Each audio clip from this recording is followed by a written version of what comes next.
ನಮಸ್ಕಾರ ವೀಕ್ಷಕರೇ. ಸರ್, ಈಗ ಸಾಮಾನ್ಯವಾಗಿ ಇನ್ನೂ ವಯಸ್ಸಿದ್ದಾಗಲೇ ಸಾಕಷ್ಟು ಜನಕ್ಕೆ ಏಜ್ ಆದಮೇಲೆ ಮೊಣಕಾಲು ನೋವು, ಮಂಡಿ ನೋವು, ಸ್ವಲ್ಪ ಮೂಳೆಗಳು ವೀಕ್ ಆಗ್ತವೆ. ನಡಿಬೇಕಾದ್ರೆ ಕಟ ಅಂತ ಸೌಂಡ್ ಬರೋದು, ಕೂತಾಗ ಇದ್ದಾಗ ಮೊಣಕಾಲು ಮಂಡಿಗಳಲ್ಲಿ ಸೌಂಡ್ ಬರೋದು, ಇದು ಏಜ್ ಆದಮೇಲೆ ನೋಡ್ತಾ ಇದ್ವಿ ನಾವು. ಈಗ ಇನ್ನೂ ಸ್ವಲ್ಪ ಏಜ್ ಇದ್ದಾಗಲೇ ಇನ್ನೂ ಗಟ್ಟಿ ಇರ್ತಾರೆ ವಯಸ್ಸು, ಆವಾಗಲೇ ಅವ್ರಿಗೆ ಮಂಡಿ ನೋವು ಶುರುವಾಗಿರುತ್ತೆ. ಮೊಣಕಾಲು ನೋವು, ಮಂಡಿ ನೋವುಗಳು, ಮತ್ತು ಎಲ್ಲಾದರೂ ನಡ್ಕೊಂಡು ಓಡಾಡಬೇಕಾದ್ರೆ ಇವೆಲ್ಲ ಒಂದಷ್ಟು ಸೌಂಡ್ಗಳು ಬರೋವಂಥವು. ಇವೆಲ್ಲ ಸಮಸ್ಯೆಗಳನ್ನ ನಾವು ಇತ್ತೀಚಿನ ದಿನಗಳಲ್ಲಿ ಹೆಚ್ಚಾಗಿ ನೋಡ್ತಾ ಇದ್ದೀವಿ. ಏನು ಇದಕ್ಕೆ ರೀಸನ್ನು? ಇದು ಊಟದ್ದು ಮಿಸ್ಟೇಕು ಅನ್ನೋದು ಕಾಮನಾಗಿ ನೀವು ಹೇಳಿದ್ರು. ಇದಕ್ಕೆ ಮೇಯ್ನ್ ಬೇಸಿಕ್ ರೀಸನ್ ಏನಂತೇಳಿ, ಆಮೇಲೆ ಅದಕ್ಕೆ ಔಷಧಿ, ನಿಮ್ಮ ಹತ್ರ ಬೆಸ್ಟ್ ಔಷಧಿ ಏನು, ಅದನ್ನು ನೀವು ತಿಳಿಸ್ಬೋದು ನಮ್ಮ ವೀಕ್ಷಕರಿಗೆ. ಸರ್, ಭಾಳ ಮುಖ್ಯವಾಗಿ ಮಂಡಿ ನೋವು ಇತ್ತೀಚಿನ ದಿನಗಳಲ್ಲಿ ನೀವು ಹೇಳ್ದಂಗೆ ಒಂದು 25 ವರ್ಷ, 26 ವರ್ಷಕ್ಕೆ, ಆಮೇಲೆ 40 ವರ್ಷ ಕ್ರಾಸ್ ಆದವ್ರಿಗಂತೂ ಕಾಮನ್ ಥರ ಆಗ್ಬಿಟ್ಟಿದೆ. ಕೆಲವರೆಲ್ಲ ಮೆಟ್ಲು ಹತ್ತಕ್ಕಾಗೋದಿಲ್ಲ. ಈ ಥರ ಸಮಸ್ಯೆಗಳು ತುಂಬ ಜನಕ್ಕೆ ಕಾಡ್ತಾ ಇದೆ ಇವತ್ತು. ಸುಮಾರು ಜನ ನಾವು ಅಬ್ಸರ್ವ್ ಮಾಡ್ದಂಗೆ ಸ್ವಲ್ಪ ಜಾಸ್ತಿ ತೂಕ ಇದ್ದವ್ರಿಗೆ ಇದು ಜಾಸ್ತಿ ಕಾಣಿಸ್ಕೊತಾ ಇದೆ. ವಾತದ ಮೈ ಅಂತ ಹೇಳ್ತೇವೆ ನಾವು. ಇದು ಒಂದು ಭಾಗ. ಎರಡನೇದು ಬಂದ್ಬಿಟ್ಟು ನಮ್ಮ ಶರೀರದಲ್ಲಿ ಕ್ಯಾಲ್ಸಿಯಂ ಅಂಶ ಕಡಿಮೆ ಆದಾಗ ಏನಾಗುತ್ತೆ ಸರ್, ಮೂಳೆಗಳು ಬಲ ಕಡ್ಕೊಂಡು ಕೂಡ ನಮಗೇನಾಗುತ್ತೆ, ಸುಸ್ತು, ನಿಶಕ್ತಿ ಎಲ್ಲ ಸ್ಟಾರ್ಟ್ ಆಗಿ ನಮಗೆ ಈ ಮಂಡಿ ನೋವು ಬರ್ತದೆ.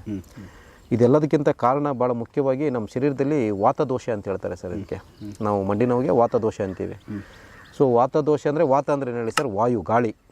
ಈ ಶರೀರದಲ್ಲಿ ವಾತದೋಷ ಜಾಸ್ತಿ ಆದಾಗ ಏನಾಗುತ್ತೆ ಅಂದರೆ ಸರ್, ಸಹಜವಾಗಿ ನಮ್ಮ ಶರೀರದಲ್ಲಿ ವಾತದೋಷ ಜಾಸ್ತಿ ಆದಾಗ ನಮಗೆ ಈ ಕೀಲುಗಳಲ್ಲಿ, ಮಂಡಿಗಳಲ್ಲಿ, ಈ ಜಾಯಿಂಟ್ಸ್ಗಳಲ್ಲಿ ಏನಾಗಿರುತ್ತೆ ಅಂದರೆ ಸರ್, ಒಂದು ಕಾರ್ಟಿಲೇಜ್ ಅಂತ ಇರುತ್ತೆ, ಜೆಲ್ಲು.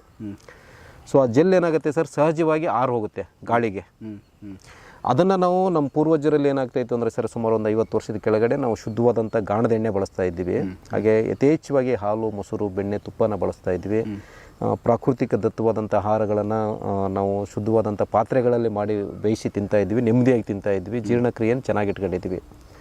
ಆವಾಗ ಏನಾಗೋದು ಸರ್, ಈ ವಾತ ಜಾಸ್ತಿ ಆದಾಗ ಸಹಜವಾಗಿ ನಮಗೇನಾಗೋದು, ಈ ಕೀಲುಗಳಲ್ಲಿರ್ತಕ್ಕಂಥ ಕಾರ್ಟಿಲೇಜ್ ಆರು ಹೋಗೋದು, ಎಣ್ಣೆಯಲ್ಲಿರ್ತಕ್ಕಂಥದ್ದು, ತುಪ್ಪದಲ್ಲಿರ್ತಕ್ಕಂಥದ್ದು, ಹಾಲು, ಮೊಸರು, ಬೆಣ್ಣೆಯಲ್ಲಿರ್ತಕ್ಕಂಥ ಜಿಡ್ಡಿನಂಶ ಹೋಗಿ ಮತ್ತೆ ರಿಪೀಲ್ ಆಗ್ತಾಯಿತ್ತಲ್ಲಿ.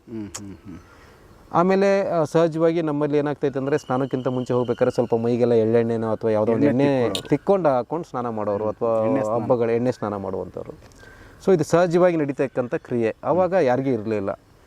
ಇವತ್ತೇನಾಗಿದೆ, ಬಹುಶಃ ನಿಮ್ಗೆ ಗೊತ್ತಿದೆ, ನಾವು ಇವತ್ತು ಎಣ್ಣೆನ ತಿಂತಾ ಇದ್ದೀವಿ. ಅದು ಎಣ್ಣೆ ಅಲ್ಲ, ಅದು ರಿಫೈನ್ಡ್ ಆಯಿಲು.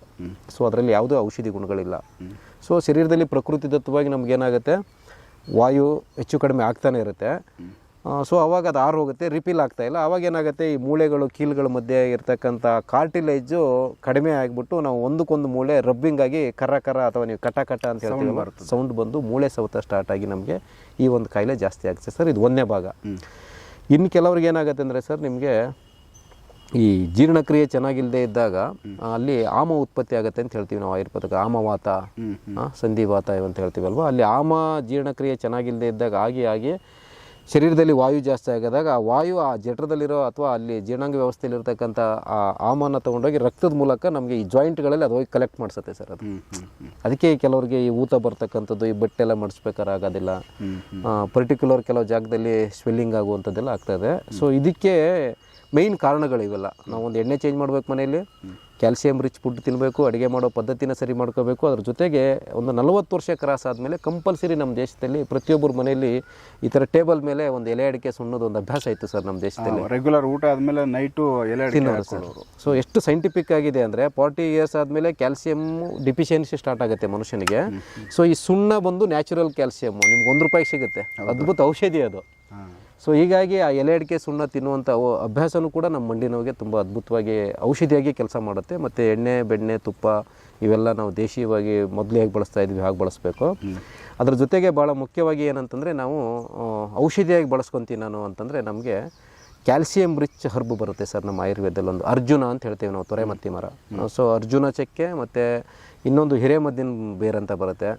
ಅದ್ರದ್ದು 2 ಬೇರು ಮತ್ತು ಒಣಶುಂಠಿನ ನಾವು ಡೈಲಿ ಅದನ್ನ ಹಾಲಿಗೆ ಹಾಕ್ಕೊಂಡು ಒಂದು ಕಷಾಯದ ರೂಪದಲ್ಲಿ ಅಥವಾ ಒಂದು ಊಟ ಆದಮೇಲೆ ಒಂದು ಅಭ್ಯಾಸವಾಗಿ ಸುಮಾರು ಒಂದು 48 ದಿನ ನಾವು ತಗೊಳ್ತಾ ಎಕ್ಸ್ಟರ್ನಲ್ಲಾಗಿ ಎಣ್ಣೆ ಸ್ನಾನ, ಎಲೆ ಅಡಿಕೆ ಸುಣ್ಣ ಮತ್ತು ಒಳ್ಳೆ ಕ್ವಾಲಿಟಿ ಆಹಾರ ಊಟ ಮಾಡಿಕೊಂಡು ನಾವು ಈ ಒಂದು ತೈಲ ಮಾಡ್ತೇವೆ. ನಾವು ನೀವು ಹೇಳ್ದಂಗೆ ಈ ಮಂಡಿ ನೋವಿಗೆ ನಾವು ಈ ಇದಂತ ಹೇಳ್ತಾರೆ ಸರ್, ಇದಕ್ಕೆ ಮಂಗರಬಳ್ಳಿ ಅಂತೀವಿ ನೋಡಿ ನಾವು ಕನ್ನಡದಲ್ಲಿ, ಅಸ್ಥಿ ಸಂಹಾರಿಕ ಅಂತಂದ.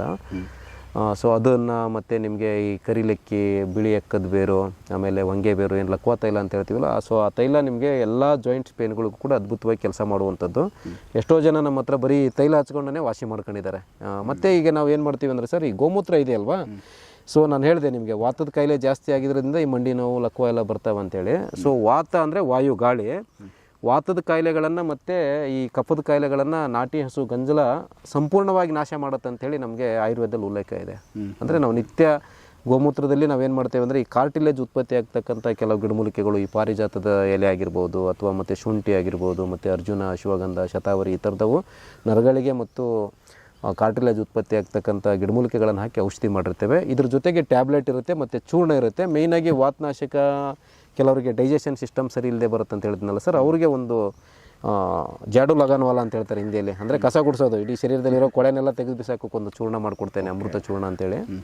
ಸೊ ಇಷ್ಟು ಮಾಡ್ಕೊಂಡ್ರೆ ಅವರು 100% ಶುದ್ಧಿ ಮಾಡಿಕೊಂಡು, ಅಂದರೆ ವಾತ ರಕ್ತವನ್ನು ಆಚೆ ಹಾಕ್ಬೇಕು ಸರ್. ಅದಕ್ಕೆ ಕೆಲವು ಅಮೃತ ಬಳ್ಳಿ ಅದೆಲ್ಲ ಹಾಕ್ತೇವೆ, ಸತ್ವ ಅಂತ ಹೇಳ್ತೀವಿ ಸರ್ ಅದಕ್ಕೆ. ಸೊ ಅದು ಮಾಡ್ಕೊಂಡ್ರೆ ಖಂಡಿತವಾಗ್ಲೂ ಮಂಡಿ ನೋವಿನಿಂದ 100% ಆಚೆ ಬರ್ಬೋದು ಅವರು. ಸೊ ಈಗ ಏಜ್ ಆಗೋಗಿ ಒಂದು ಅಪ್ ಟು 50 ಇಲ್ಲ 60 ಇಯರ್ಸ್ ಇಂದ ಮೇಲೆ ಇರೋರಿಗೆ ಆಲ್ಮೋಸ್ಟ್ ಮೂಳೆ ಸೌದಿರುತ್ತೆ ಅಂತಾರಲ್ಲ, ಸೊ ಅವರು ಕೂಡ ಇದನ್ನು ಬಳಸ್ಕೊಂಡು ಸೊ ಆ ನೋವುಗಳಿಂದ ಆಚೆ ಬರ್ಬೋದಾ? ಖಂಡಿತ ಸರ್, ನಾನು ನಿಮ್ಗೆ ಹೇಳಿದೆ ಅದು ವಾಯು ಕಾಯಿಲೆ ಅಂತೇಳಿ. ಸೊ ಶರೀರದಲ್ಲಿ ಏನಾಗುತ್ತೆ ಅಂದರೆ ಸರ್, ಬಾಲ್ಯದಲ್ಲಿ ಅಂದರೆ ಒಂದು 14 ವರ್ಷದವರೆಗೆ ನಮಗೆ ಕಫದ ಕಾಯಿಲೆಗಳಿರ್ತವೆ. ಈ ಜ್ವರ, ನೆಗಡಿ, ಕೆಮ್ಮು, ಕಿವಿ ಸೋರೋದು, ಕಣ್ಣು ಪಿಸರು ಬರೋದು, ಮೂಗು ಸೋರೋದು, ಈ ಥರದವು. ಸೊ ಒಂದು 14ರಿಂದ ಒಂದು 50-55 ವರ್ಷದವರೆಗೆ ಪಿತ್ತದ ಕಾಯಿಲೆ ಅಂತ ಹೇಳ್ತೀವಿ ಸರ್. ಅಂದರೆ ಎದೆ ಭಾಗದಿಂದ ಹೊಕ್ಕಳದ ಭಾಗದವರೆಗೆ ಬರ್ತಕ್ಕಂಥ ಕಾಯಿಲೆಗಳು, kidney related, gastric, acidity, jaundice, ಆ ಥರದ ಕಾಯಿಲೆಗಳು, ಕಣ್ಣುರಿ, ತಲೆ ಬಿಸಿ ಆಗೋದು, ತಲೆನೋವು ಬರೋದು, ಆ ಥರದ ಕಾಯಿಲೆಗಳು. 55 ಕ್ರಾಸ್ ಆದಮೇಲೆ ಶರೀರದಲ್ಲಿ ಪ್ರಕೃತಿ ಸರ್ ಇದು. ಸೊ ಏನಾಗುತ್ತೆ ಅಂದರೆ 55 ಕ್ರಾಸ್ ಆದಮೇಲೆ ನಮಗೆ ವಾಯು ಜಾಸ್ತಿ ಆಗೋಕ್ಕೆ ಸ್ಟಾರ್ಟ್ ಆಗುತ್ತೆ. ವಾಯು ಅಂದರೆ ಗಾಳಿ. ಸೊ ಗಾಳಿ ಜಾಸ್ತಿ ಆದಾಗ ಏನಾಗುತ್ತೆ, ನಮಗೆ ಈ ಮೆದುಳಿನ ಶಕ್ತಿ ಕಡಿಮೆ ಆಗುವಂಥದ್ದು, ಆಮೇಲೆ ಈ ಮಂಡಿಗಳು ನೋವು ಬರುವಂಥದ್ದು, ಈ ಕಾನ್ಸ್ಟಿಪೇಷನ್ ಪ್ರಾಬ್ಲಮ್ ಆಗುವಂಥದ್ದು, ಜೀರ್ಣಕ್ರಿಯೆ ಸ್ವಲ್ಪ ಕ್ಷೀಣಿಸುವಂಥದ್ದು, ಇದು ಸಹಜವಾಗಿ ನಡೀತದೆ ನಮ್ಮ ಶರೀರದಲ್ಲಿ. ಸೊ ಅಂಥವ್ರಿಗೆ ಈ ಔಷಧಿ ಇರೋದು ಇದು. ಆ್ಯಕ್ಚುಲಿ ಇದು 55 ಒಳಗಡೆ ಬರ್ತಾ ಇದೆ ಅಂದರೆ ಇದು ಅಸಹಜ. ಇದು ಎಷ್ಟು ದಿವಸದವರೆಗೂ ಇದನ್ನು ಬಳಸ್ಕೊಂಡ್ರೆ ಒಂದು ಸ್ವಲ್ಪ ಪೇಯ್ನು ಹಾಕಿದ ತಕ್ಷಣ ರಿಲೀಫ್ ಕೊಡ್ತದಾ, ಇಲ್ಲ ಒಂದು ಸ್ವಲ್ಪ ಟೈಮ್ ಬೇಕಾ? ಸರ್ ಇಲ್ಲ. ಸೊ ಇದು ಬಂದು ಎಣ್ಣೆ ಎಲ್ಲ ನಿಮ್ಗೊಂದು 2-3 ದಿನ ಹಾಕೋದ್ರೊಳಗಡೆ ನಿಮಗೆ ಸ್ವಲ್ಪ ಓಡಾಡ್ತೀವಿ ಅಂತ ಹೇಳ್ತಾರೆ. ಸೊ ನಾನು ಗಮನಿಸಿದಾಗೆ ಸರ್, ಮೊನ್ನೆ ಒಬ್ರು ಇಲ್ಲಿ ಮಧುಗಿರಿ ಅವರು ಆ್ಯಕ್ಚುಲಿ ಎಕ್ಸ್ ಎಂಪ್ಲಾಯ್ ಅವರು, ಸುಮಾರು ಒಂದು 10 ಜನ ಅವ್ರ ವಾಕಿಂಗ್ ಫ್ರೆಂಡ್ಸಿಗೆ ಬರೀ ಎಣ್ಣೆ ತರಿಸ್ಕೊಂಡು ಕೊಟ್ಟಿದ್ದಾರೆ ಅವರು. ಇಟ್ ಮೀನ್ಸ್ ಅವರೊಬ್ಬರು ಚೆನ್ನಾಗಾದರು ಒಂದು 2 ದಿನಕ್ಕೆ. ಅಂದರೆ ನಾನು ಈ ರೀಸೆಂಟ್ ಕೇಸ್ ಹೇಳ್ತಾ ಇರೋದು. ಸೊ ಅವರು ವಾಕಿಂಗ್ ಚೆನ್ನಾಗಿ ಮಾಡ್ತಾ ಇದ್ದಾರೆ, ಮೊದಲು ಕುಂಟ್ಕೊಂಡು ಮಾಡೋರಂತೆ ಚೆನ್ನಾಗಿ ಮಾಡ್ತಾ ಇದ್ದಾರೆ ಅಂದ್ಬಿಟ್ಟು ಅವ್ರ ಫ್ರೆಂಡ್ಸ್ ಎಲ್ಲ ಯಾಕೆ ಹೇಗೆ ಅಂತಂದಾಗ, ಈಗ ರಾಮನಗರದವ್ರು ಈ ಥರ ತಂದಿದ್ದೀರಿ ಅಂದಾಗ ಒಂದು 10 ಬಾಟ್ಲಿ ತರಿಸ್ಕೊಂಡು ಕೊಟ್ಟಿದ್ದಾರೆ ಅವ್ರಿಗೆ. ಇಟ್ ಮೀನ್ಸ್ ನಾನು ಏನು ಹೇಳಕ್ಕೆ ಕೊಟ್ಟಿದ್ದೀನಿ ಅಂದರೆ, ಕೆಲವ್ರಿಗೆ ಎಣ್ಣೆನೇ ಸಾಕು ಸರ್ ಅವ್ರಿಗೆ. ತುಂಬ ಅದ್ಭುತವಾಗಿ ಕೆಲಸ ಮಾಡುತ್ತಿದ್ದು. ಯಾಕಂದರೆ ನೈಜವಾಗಿ ನಮಗೆ ಮಾಡ್ತೀವಿ ನಾವು, ನೀವು ಗಮನಿಸಿದ್ರಿ ಸುಮಾರು ನಮ್ಮ ಇದು ನೋಡಿದಾಗ, ಮಾಡೋದ್ರಿಂದ ಅದು ಕೆಲಸ ಮಾಡುತ್ತೆ. ಸೂಪರ್. ಸೊ ವೀಕ್ಷಕರೇ, ಯಾರಿಗಾದರೂ ಈ ಥರ ಏಜ್ ಆಗಿ ಸ್ವಲ್ಪ ಮಂಡಿ ನೋವು, ಮೊಣಕಾಲು ನೋವು, ನಡೆಯೋದಕ್ಕಾಗಲ್ಲ, ಕಾಲು ಊತ, ಕೈ ಊತ, ಕೀಲುಗಳು, ಜಾಯಿಂಟ್ಸ್ ಪೇಯ್ನು, ಇಂಥವುಗಳು ಏನಾದರೂ ಸಮಸ್ಯೆಗಳಿರೋರಿಗೆ ಬೆಸ್ಟ್ ಮೆಡಿಸನ್ ಅವರು ರೆಡಿ ಮಾಡಿಟ್ಟಿದ್ದಾರೆ, ಸಾಕಷ್ಟು ಮೂಲಿಕೆಗಳು ಹಾಕಿ. ಸೊ ಇದು ಒಂದು ರೀತಿ ಆ ಪೇಯ್ನಿಂದ ಹೊರಗಡೆ ಬರ್ಬೋದು. ನ್ಯಾಚುರಲಾಗೇ ಇದನ್ನು ಸರಿ ಮಾಡ್ಕೊಳ್ಳೋದಕ್ಕೆ ಒಂದು ಬೆಸ್ಟು ಇದು ಮಾರ್ಗ. ಆಪ್ರೇಷನ್ಗಳು ಅವೆಲ್ಲನೂ ಸೆಕೆಂಡ್ರಿ. ಯಾಕಂದರೆ ಕೆಲವೊಂದು ಸಣ್ಣ ಪುಟ್ಟದಕ್ಕೆ ಆಪ್ರೇಷನ್ ಅಂತ ಹಾಸ್ಪಿಟಲ್ಗಳಲ್ಲಿ ಹೇಳ್ತಾರೆ, ಬಟ್ ಅಷ್ಟು ಬೇಕಾ ಬೇಡ ಅನ್ನೋದನ್ನು ನಿಮ್ಮ ಒಂದು ವಿಚಾರಕ್ಕೆ ಬಿಟ್ಟಿದ್ದು. ನೀವು ಬೇಸಿಕ್ ಫಸ್ಟ್ ಇದು ಈ ಥರದ್ದೊಂದು ಮೂಲಿಕೆಗಳ ಮುಖಾಂತರ ಅದನ್ನು ಸರಿ ಮಾಡೋಕ್ಕೆ ಸಾಧ್ಯ ಇದ್ದರೆ ಅದನ್ನು ಆರಾಮ್ಸೆ ಮಾಡ್ಕೊಂಡು ನ್ಯಾಚುರಲ್ಗೆ ರೆಡಿ ಆಗ್ಬೋದು. ಅದಾಗಿಲ್ಲ ಅಂದ ಕಾಲಕ್ಕೆ ಬೇರೆ ಯೋಚನೆ ಇರಲಿ ಅಂತ ನಾವು ಕೇಳ್ಕೊತಾ, ಸೊ ಆದಷ್ಟು ಈ ವಿಡಿಯೋಗಳನ್ನ ಶೇರ್ ಮಾಡಿ, ಅವಶ್ಯಕತೆ ಇರೋರಿಗೆ ಈ ವಿಡಿಯೋಗಳು ಶೇರ್ ಆಗಲಿ ಅಂತ ನಾವು ಭಾವಿಸ್ತೀವಿ. ಸೊ ಇನ್ನೂ ಏನಾದರೂ ನಿಮಗೆ ಪ್ರಶ್ನೆಗಳಿತ್ತು ಅಂದರೆ ಡೈರೆಕ್ಟು ಅವ್ರ ನಂಬರ್ ಕೊಟ್ಟಿರ್ತೀವಿ, ನೀಲ್ಕಂಠ ಅವ್ರದ್ದು, ಅವ್ರಿಗೆ ನೀವು ಡೈರೆಕ್ಟ್ ಫೋನ್ ಮಾಡಿ. ಸೊ ಅವ್ರಿಗೆ ಗೊತ್ತಿರೋ ವಿಚಾರಗಳನ್ನ ತಿಳಿಸ್ತಾರೆ ಅಂತ ಹೇಳ್ತಾ ಈ ಎಪಿಸೋಡ್ ಮುಗಿಸ್ತೀವಿ. ನೆಕ್ಸ್ಟ್ ಇದೇ ಥರ ಬೇರೆ ವಿಚಾರಗಳನ್ನ ಮಾತಾಡ್ತಾ ಹೋಗ್ತೀವಿ. ಸೊ ಎಪಿಸೋಡ್ ನೋಡ್ತಾ ಹೋಗಿ ವೀಕ್ಷಕರೇ. ನಮಸ್ಕಾರ.